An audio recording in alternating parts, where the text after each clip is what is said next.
Hello students, कैसे हैं आप लोग? अच्छे हैं? चलिए, अच्छी बात है। अच्छे रहिए, घर पे रहिए, सुरक्षित रहिए इस कोरोना काल में। ठीक है, तो हम लोगों ने चैप्टर 7 कोऑर्डिनेट ज्योमेट्री में इसके पहले पढ़ लिया था डिस्टेंस फार्मूला, और उस फार्मूले पर बेस्ड एक्सरसाइज 7.1 भी कर लिया था। आज हम लोग चैप्टर 7 कोऑर्डिनेट ज्योमेट्री के थ्रू एक फार्मूला पढ़ेंगे और उस पर बेस्ड एक्सरसाइज भी करेंगे। तो फार्मूला आज हम लोग क्या पढ़ने वाले हैं? आज हम लोग पढ़ने वाले हैं सेक्शन फार्मूला। क्या पढ़ने वाले हैं? Section formula. क्या पढ़ने वाले हैं? Section formula. ये सेक्शन फार्मूला क्या है या कैसे आता है, हम लोग इसके बारे में थोड़ा सा जान लेंगे, फिर आगे बढ़ेंगे एक्सरसाइज की तरफ। ठीक है, तो हमने बताया था अगर कोई कार्टेशियन प्लेन हो, अगर कोई कार्टेशियन प्लेन हो और इस प्लेन में कोई दो पॉइंट्स हो, पॉइंट मान लेते हैं हमारा P है या A है, और दूसरा पॉइंट हमारा क्या है? B। इस A का कोऑर्डिनेट है x1 y1 और इसका कोऑर्डिनेट है x2 और y। तो हम लोगों ने पढ़ा था कि इस A से B के बीच की डिस्टेंस कितनी होगी, डिस्टेंस फार्मूले में। ये हम लोगों ने कर लिया था कि A से B के बीच की डिस्टेंस क्या होगा। ठीक है, अगर मान लीजिए इसी लाइन सेगमेंट पर, इस AB जो हमारी लाइन सेगमेंट है, इस पर कोई पॉइंट है P। क्या पॉइंट है? P, और इसका कोऑर्डिनेट क्या है? x और y है, जो क्या करता है इस लाइन को m1 और m2 रेशियो में, m2 रेशियो में क्या करता है? डिवाइड कर देता है।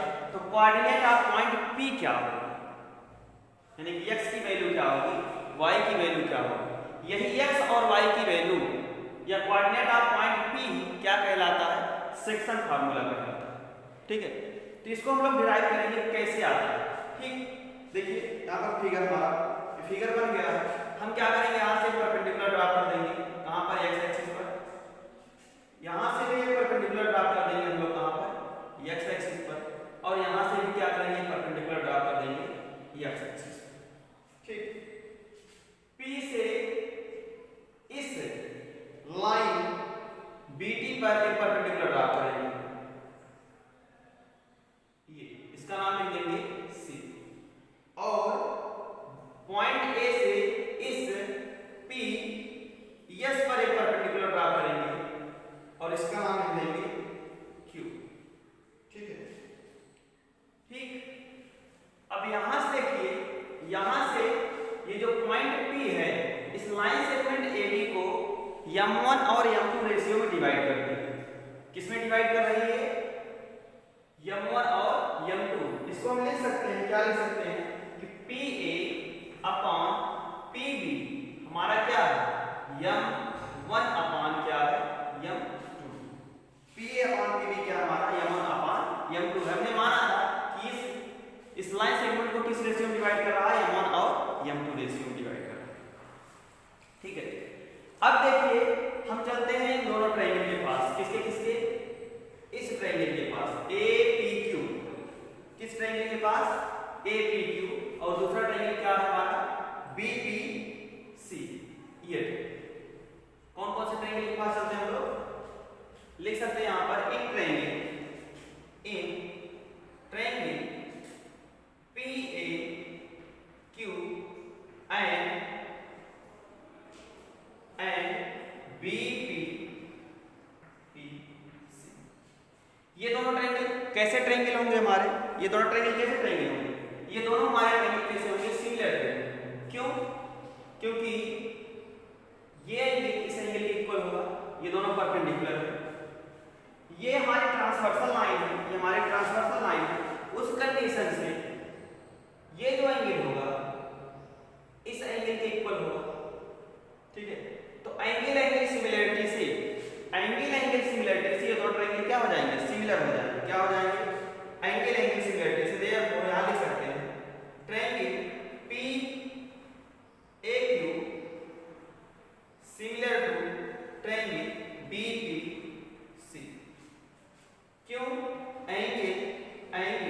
सिमिलरिटी से।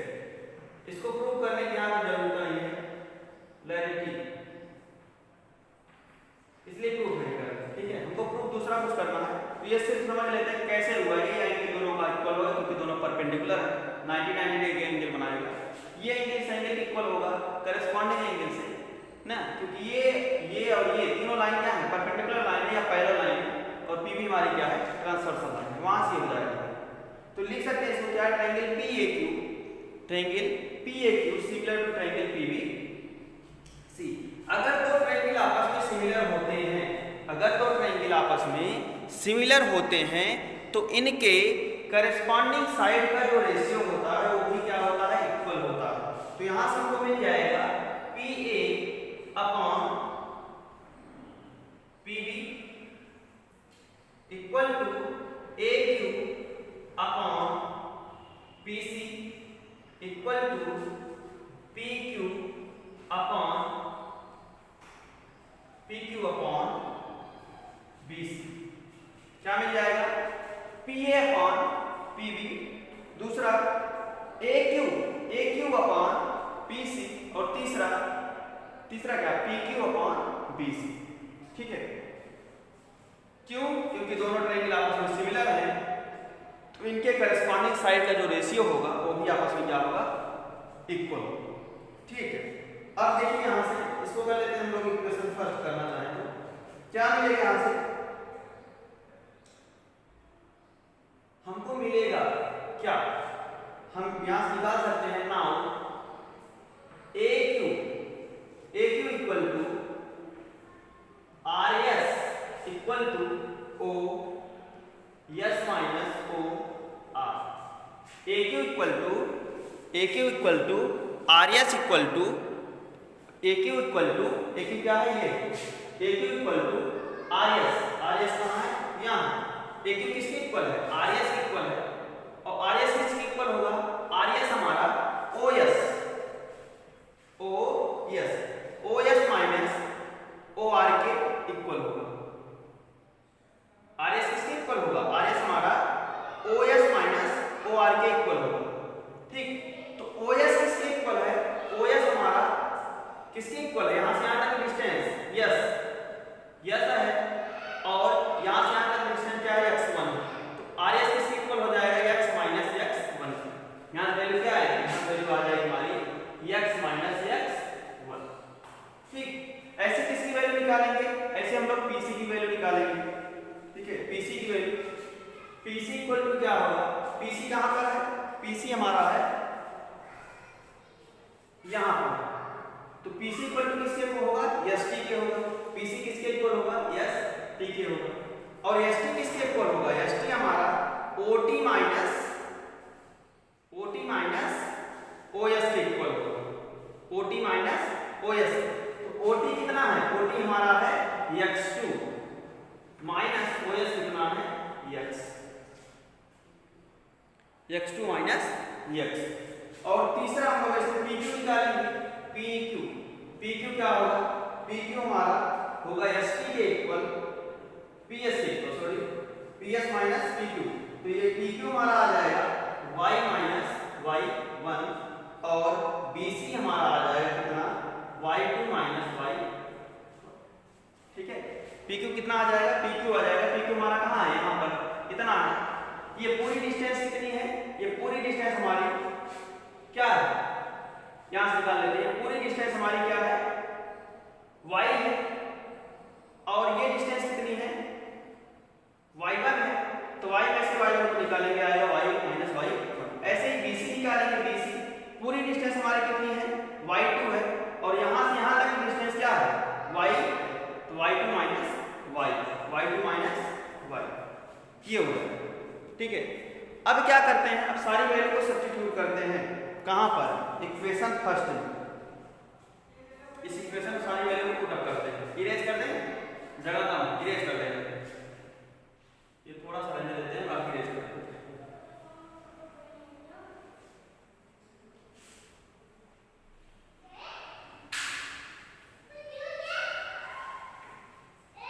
इसमें पुट अप करनी वैल्यू तो क्या हो जाएगा, PA अपॉन PB, ये हमारा इक्वल है, ये इक्वल हमारा ए क्यू अपॉन पी सी।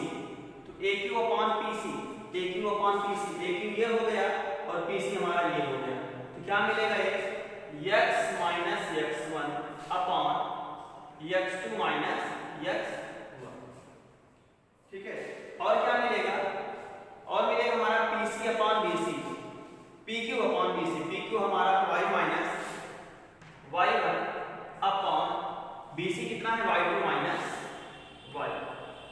ठीक है, अब बारी बारी से अगर इसको सॉल्व करेंगे यहां से इसको, तो क्या मिलेगा ये हमको मिल जाएगा x माइनस x1, इसके साथ क्या m2 equal to m1 x2 minus x1, x2 minus x1 है, किसी x।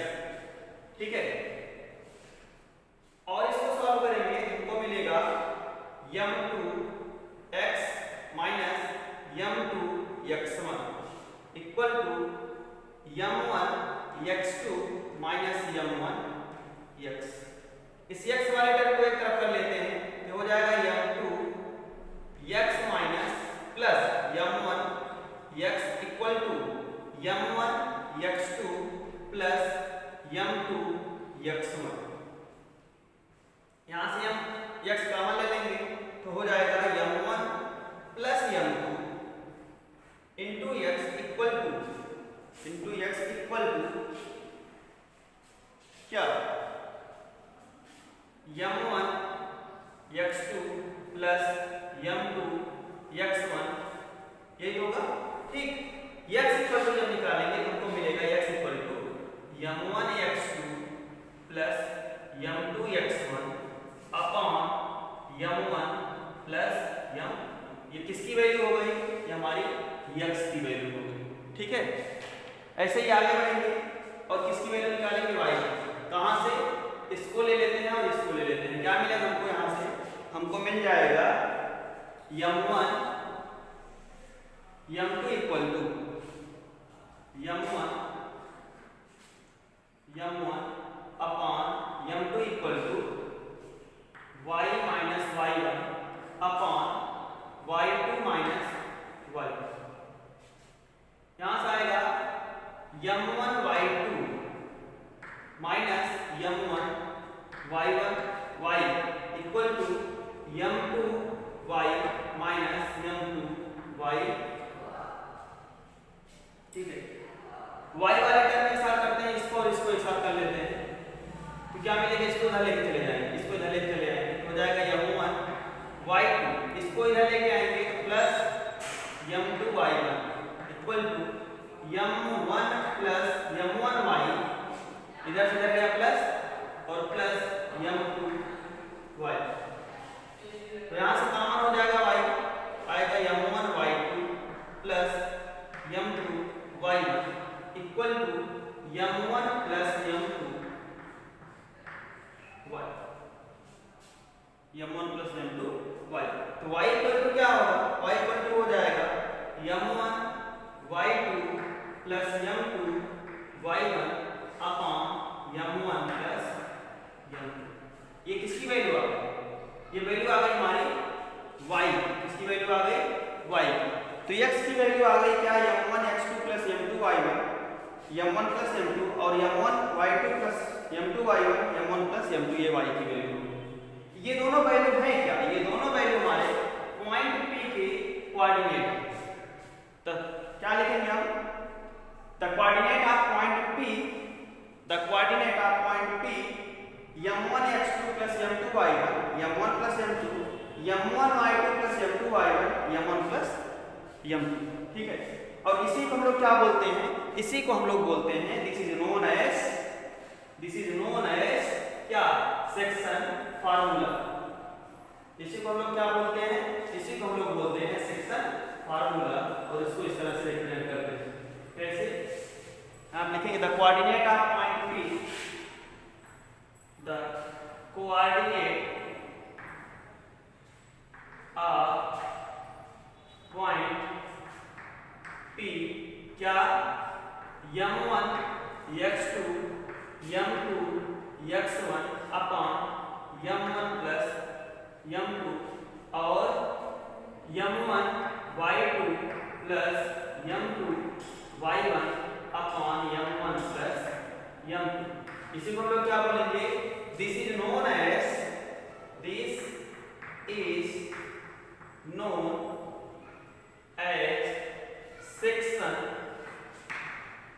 Section formula. इसी को हम क्या बोलते हैं, इसी को हम लोग बोलते हैं सेक्शन फार्मूला। ठीक है, तो ये इसका डेराइवेशन आता नहीं है, ये आपके लिए नहीं है, डेराइवेशन आता नहीं है, पूछा भी नहीं जाता बोर्ड के एग्जाम में, लेकिन जानना जरूरी था कि कैसे आता है। ठीक है, कई बच्चे पूछते भी कि सर ये कैसे निकल आता है, तो ये था इसका फॉर्मेट निकालना। ठीक है, एक चीज और इसमें कर लेते हैं कि जब हमारे दोनों पॉइंट्स दिए गए थे ए x1 y1 और b x2 y2, हमने कहा था कि जो पॉइंट P है वो इसको m1 और m2 रेशियो में डिवाइड करता है। पॉइंट P है x और y, ये क्या है, इसको m1 और m2 रेशियो में डिवाइड करता है। ठीक है, तो अगर हम ये कह दें कि जो पॉइंट P है वो इस लाइन सेगमेंट AB का मिड पॉइंट है, तब क्या होगा, तब सेक्शन फार्मूला क्या होगा, देन तब क्या हो जाएगा, m1 भी 1 हो जाएगा और m2 भी 1 हो जाएगा। ये क्या आएगा, x1 प्लस x2 अपॉन 2। उस कंडीशन में the coordinate of point P क्या हो जाएगा, the coordinate of point P हो जाएगा the coordinate, then the coordinate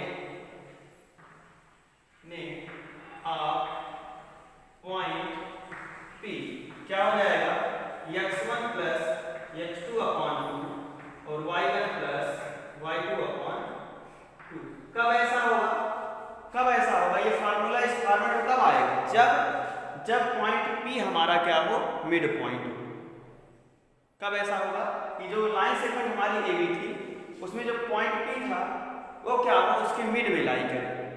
जब वो बीच में होगा तो हमारा ये जो सेक्शन फार्मूला है इस फॉर्म में क्या होगा, कन्वर्ट हो जाएगा। ठीक है, क्यों, क्योंकि m1 और m2 आपस में इक्वल हो जाएंगे और उन दोनों का रेशियो क्या आएगा, 1 के इक्वल हो जाएगा। ठीक, तो इस एक्सरसाइज 7.2 को सॉल्व करने से पहले ये उसका कॉन्सेप्ट था। अब हम लोग क्या करेंगे, एक्सरसाइज के क्वेश्चन करेंगे, यानी कि 7.2। ठीक, तो देखते हैं पहला क्वेश्चन इसमें क्या दिया गया है। क्वेश्चन नंबर फर्स्ट, सेक्शन फार्मूले का, सेक्शन फार्मूले से रिलेटेड एक्सरसाइज 7.2 का।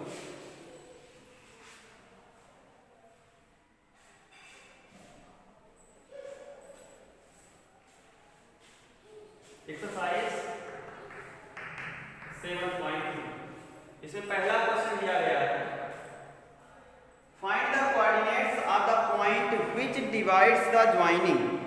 कह रहा है find the coordinates of the point which divides the join of 1-17 and 4-3 in the ratio 2:3। किसको किसको डिवाइड कर रहा है, ये हमारे दो पॉइंट हैं, ये दो हमारे दो पॉइंट, पहला पॉइंट क्या दिया गया, -1 7 और दूसरा पॉइंट क्या है, 4-3।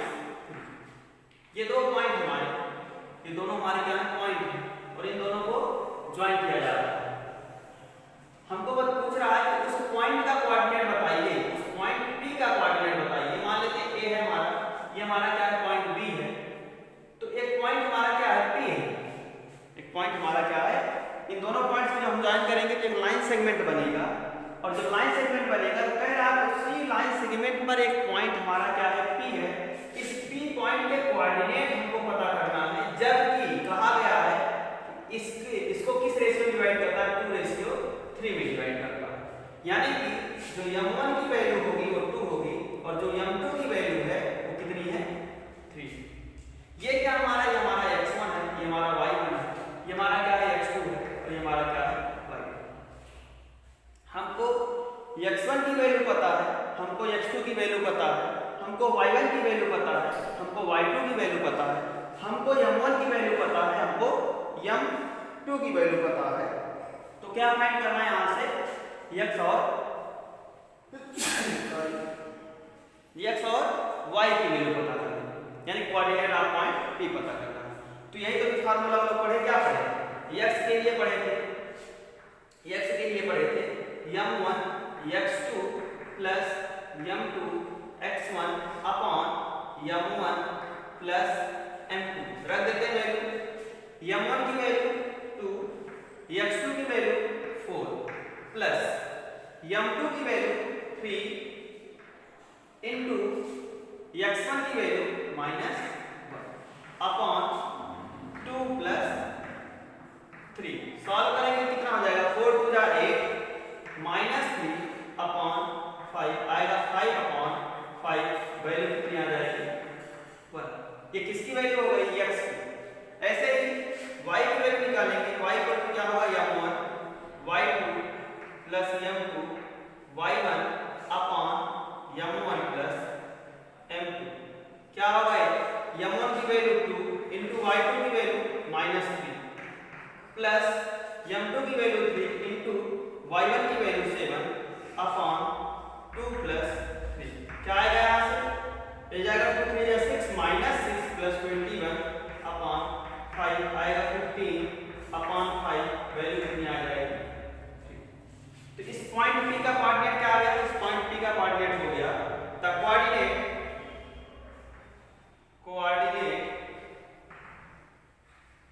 ऑफ पॉइंट P क्या होगा 1 और, ठीक है। कुछ नहीं करना है हमको, क्या रखना है x1 x2 की वैल्यू, m1 m2 की वैल्यू, x1 y1 की वैल्यू और m1 m2 की वैल्यू रख करके इस फॉर्मेट में, इस फार्मूले में, सेक्शन फार्मूले में सॉल्व कर देना है। सॉल्व करने के बाद हमारा क्या आएगा, रिजल्ट आ जाएगा। लेकिन हमको क्वेश्चन पढ़ करके ये पहचानना पड़ेगा कि m1 और m2 की वैल्यू कितनी है, x1 y1 की वैल्यू कितनी है, x2 y2 की वैल्यू कितनी है, ठीक है। या अगर कभी कभी ये कहेगा कि ये x की वैल्यू दे देगा, y की वैल्यू दे देगा, m1 और m2 की वैल्यू पूछ लेगा, ठीक है। तो ये हमको पहचानना पड़ेगा। अगर ये हम पहचान गए, ये समझ गए, तो हमको क्वेश्चन करने में कोई प्रॉब्लम नहीं, ठीक है। आगे हम लोग करते हैं क्वेश्चन नंबर 6।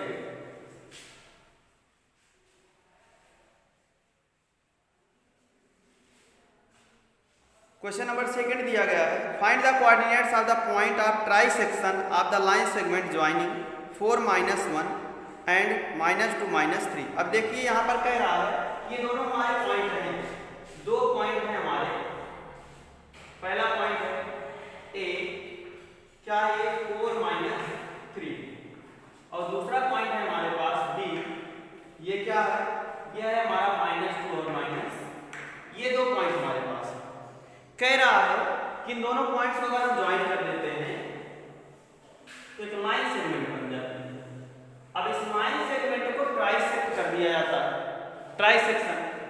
तो ट्राइसेक्शन करेंगे तो इस पर दो पॉइंट कम से कम होंगे। तो मान लेते पहला पॉइंट है P, दूसरा पॉइंट है क्या Q। इसका कोऑर्डिनेट है x y और इसका कोऑर्डिनेट क्या है, कैपिटल X और कैपिटल Y। इस तरह से मान लो। कह रहा है कि इन दोनों पॉइंट्स के कोऑर्डिनेट हमको बताना है। अब यहाँ पे प्रॉब्लम क्या है, यहाँ पे प्रॉब्लम ये है हमको x1 y1 x2 y2 तो पता है, लेकिन m1 और m2 की वैल्यू नहीं पता है, ठीक है। m1 और m2 की वैल्यू नहीं पता है। लेकिन अगर आप क्वेश्चन ध्यान से पढ़ेंगे तो इस क्वेश्चन में दिया गया है, क्या दिया गया है कि m1 की वैल्यू कितनी होगी इसके रिस्पेक्ट में, और m2 की वैल्यू कितनी होगी, m1 और m2 वैल्यू कितनी होगी इसके रिस्पेक्ट में, ठीक है। क्योंकि कहा गया कि जो लाइन सेगमेंट है ये ट्राइसेक्ट होती है। ट्राइसेक्ट मतलब 3 इक्वल पार्ट में डिवाइड होती है, 3 इक्वल पार्ट में डिवाइड होती है। एक पार्ट ये है, दूसरा पार्ट ये है, तीसरा पार्ट ये है। जब हमको पॉइंट P का कोऑर्डिनेट फाइंड करना होगा, जब हमको पॉइंट P का कोऑर्डिनेट फाइंड करना होगा, उस कंडीशन में जो m1 होगा वो कितना होगा, 1 होगा। क्यों, क्योंकि यहाँ से A से P की डिस्टेंस कितनी है, ये 1 पार्ट के इक्वल है ना। और m2 की वैल्यू कितनी होगी, m2 की वैल्यू हमारी कितनी होगी, 2 होगी। क्यों, क्योंकि यहाँ B से P तक की जो डिस्टेंस है इसमें कितने पार्ट हमारे हो रहे हैं, इसमें हमारे 2 पार्ट हो रहे हैं। A से P तक 1 पार्ट है, P से B तक 2 पार्ट है। तो m1 कितना होगा 1 और m2 कितना होगा 2। यहाँ से यहाँ तक हमारा क्या है, ये हमारा m1, m1 इक्वल टू कितना होगा, और यहां से लेकर के यहां तक क्या है हमारा m2, किसके रिस्पेक्ट में, p के रिस्पेक्ट में। अगर हमको q का कोऑर्डिनेट फाइंड करना तब क्या होगा, तो उसके केस में m1 कहां तक होगा, यहां तक होगा, m1 कहां तक होगा, यहां तक होगा। तो यहां पर m1 की जो वैल्यू होगी वो कितनी हो जाएगी, वो हो जाएगी 2, और जो m2 की वैल्यू होगी वो कितनी हो जाएगी, वो हो जाएगी ये, ठीक है। अब कोऑर्डिनेट अगर हमको p का फाइंड करना है तो लिखेंगे यहां पर coordinate of point p, coordinate of point p, क्या मिलेगा यहां से, x equal to m1, x equal to m1 x2 plus m2 x1 upon m1 plus m, रख दीजिए वैल्यू यहां पर, ये क्या हो जाएगा, m1 की वैल्यू p के रिस्पेक्ट में 1 और x2 कितना है -2 है, प्लस m2 कितना है 2 है, और x1 कितना है 4 अपॉन 1 प्लस 2, कितना आ जाएगा यहाँ से 1 इंटू -2 वैल्यू आएगी -2, और ये आएगा +8 अपॉन 3, कितना आ जाएगा, ये आ जाएगा 6 अपॉन 3 वैल्यू आ जाएगी, ये x की वैल्यू होगी। y की वैल्यू क्या होगी, y इक्वल टू होगा m1 y plus m2 y1 upon m1 plus m, रख देते हैं वैल्यू, m1 की वैल्यू पुनः 1, y2 की वैल्यू -3 प्लस m2 की वैल्यू 2 इंटू y1 की वैल्यू -3 अपॉन 1 प्लस 2, कितना हो जाएगा, 3 1 जा 3 -3 -3 2 जा 6 -6 अपॉन 3, कितना आ जाएगा -9 अपॉन 3, वैल्यू कितनी आ जाएगी -3, ठीक है, कितनी आ जाएगी -3 जाना, ठीक। इस P पॉइंट का कोऑर्डिनेट क्या हो जाएगा, इस P पॉइंट का कोऑर्डिनेट हो जाएगा 2, -3, क्या हो जाएगा 2, -3, 2, -3 गलत आ रहा भैया, -5.3 आ रहा, कहीं गलती कर रहे हैं हम लोग ना, कहाँ गलती कर रहे हैं देखिए, 2, -2 तो आ रहा, पहले -5.3 आ रहा, m1 की वैल्यू 1, y2 की वैल्यू -3 और m2 की वैल्यू 2 और y1 की वैल्यू -3, तो 3 2 जा 6, 3 2 जा 6, 3 2 जा 6, 4 और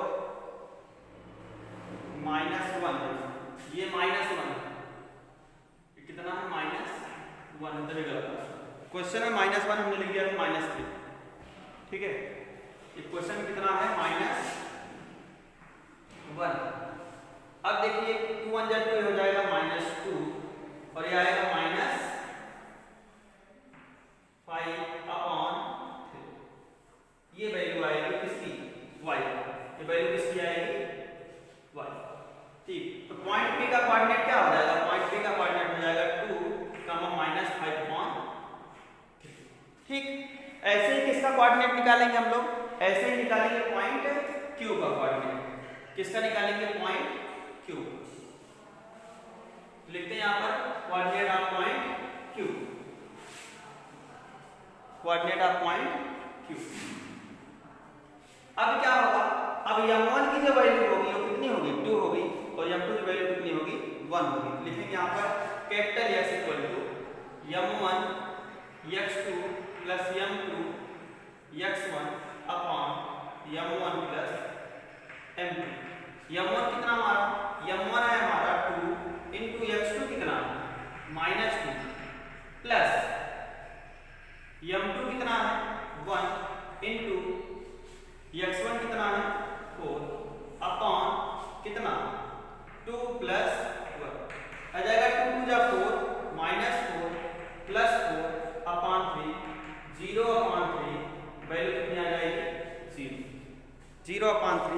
वैल्यू कितनी आ जाएगी 0।